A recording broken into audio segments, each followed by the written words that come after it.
Hello, all ice hockey fans. If you're looking for a place to find amazing content about one of the NHL's most passionate teams, you've come to the right place. Welcome to my channel about the Anaheim Ducks. Here, you'll find the latest news, analysis, highlights, and more about Anaheim's most exciting hockey team. Whether you're a loyal fan or someone just starting to learn about the sport, I'm sure you'll love everything this channel has to offer. But to make sure you never miss a single video, I'd like to ask you to subscribe to the channel right now. That way, you'll receive notifications whenever a new video is released, ensuring you never miss any Ducks updates. So whether you're a fan of the Anaheim Ducks or just an ice hockey lover, hit the subscribe button and join our community of passionate fans right now.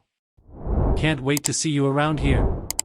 GM Verbeek recaps Duck trade deadline moves, anticipates summer plans. The dust has settled and the phones are off. After a hectic few weeks surrounding the National Hockey League filled with headline deals, the trade deadline has officially passed. In total, the Ducks completed 6 trades this week, acquiring an NHL-quality winger, 3 draft picks and several prospects. Ducks Stream General Manager Pat Verbeek joined host Alexis Downey and television analyst Brian Hayward immediately after the deadline to recap Anaheim activity and anticipate an important summer for the Ducks. Some responses have been lightly edited for style and clarity. About trade deadline. Overall, I think it was crazy. There were a lot of prices, a lot of high prices and a lot of movement. Probably more than I've seen since I've done this on the management side. It's been crazy. About the exchange with Pittsburgh. This morning we traded Dmitry Kulikov to Pittsburgh for a 3rd-round pick and Brock McGinn. Brock is the type of player I'm looking to join our team. He plays a gritty style, a hard-working, gritty style that can produce offense. So I'm glad he was put on the deal that we could take and he signed for a couple more years. It's a good fit for where we are in our process. In the exchange with Minnesota. Well, that's down to 11:58 our time, which I think is 2:58 with the league. You have to send the email with the league, at 3 p.m. Eastern Time, and so we got confirmation from both teams and the league at 2:58 p.m. Eastern Time. We were discussing it for the last hour, looking at 2 or 3 different scenarios. In the end, we ended up trading John Klingberg for a 4th-round pick in 2025 and ended up with the rights to Nikita Nesterenko, who is playing at Boston College. As we sent 2 defenders, we needed to bring a defender back, and Andrei Suster will be back again in the deal. I'm very familiar with Suster. We picked him up in Tampa. He's a great kid and a good hockey player. It will fit right in. About Nikita Nesterenko. Well, there are many things I like about it. He is 6'2" and is a very good skater. He has good skill. What he's added to his game that he didn't have a few years earlier is that he's competing more and he's reaching out to the dirty areas of the ice to score goals.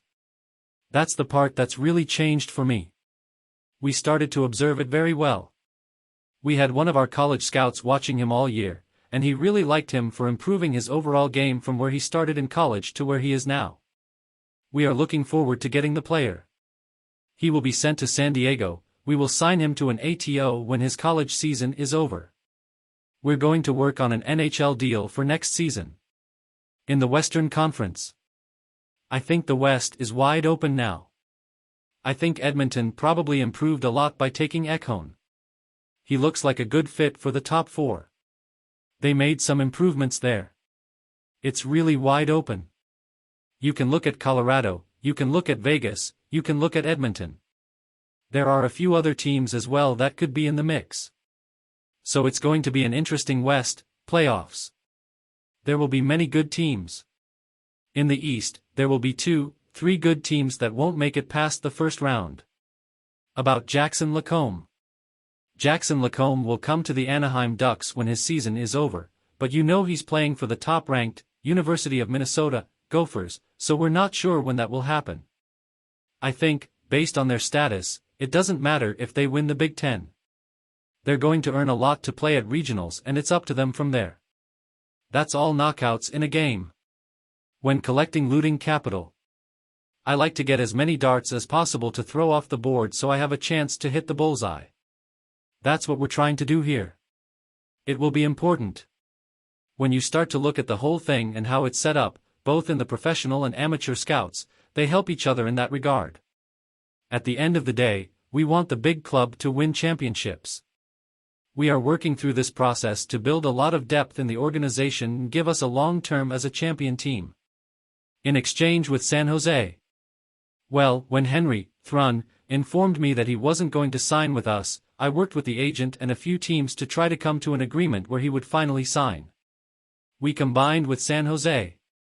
I was very happy with the feedback I received from Henry de San Jose. In perspective, Olen Zellweger will be playing in the Memorial Cup, so he won't have a chance to play in any part of the organization until then. So, Pavel Mintyukov is also in a top team, so it's hard to predict where he will end up. Tristan Lanoux is also on a very good team. All these guys have chances to go deep in the playoffs with their teams.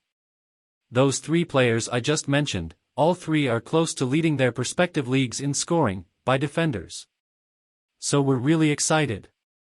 Lanoux is really leading his team in scoring. So we're really excited about these three players and the offensive capabilities they can bring to the team. We also have Tyson Hines, who leads the Quebec League in plus-minus. We have Noah Warren, who is 1.80 m tall, our second player from last year. We are excited about our defensive prospects. You mentioned Jackson Lacombe. We are excited about our prospects. There's a very good core setting up what I think would be a champion team on defense. So now it's just a matter of these kids developing, improving their skating skills and getting stronger. That, to me, will be the biggest thing they need to improve and give them a chance to play in the NHL one day. About competition among potential customers. When you have competition, you put pressure on each other to improve. Whether there is high competition within positions or just within the team, it pushes everyone to step up their game. That's the best thing you want to happen. When everyone is pushing themselves to improve, it will really help the Anaheim Ducks organization. That was the video. Don't forget to subscribe to the channel and leave your like and comment below, so we can continue producing quality content for you. Join the Anaheim Ducks fan community and stay on top of everything that's happening with this amazing team. To the next.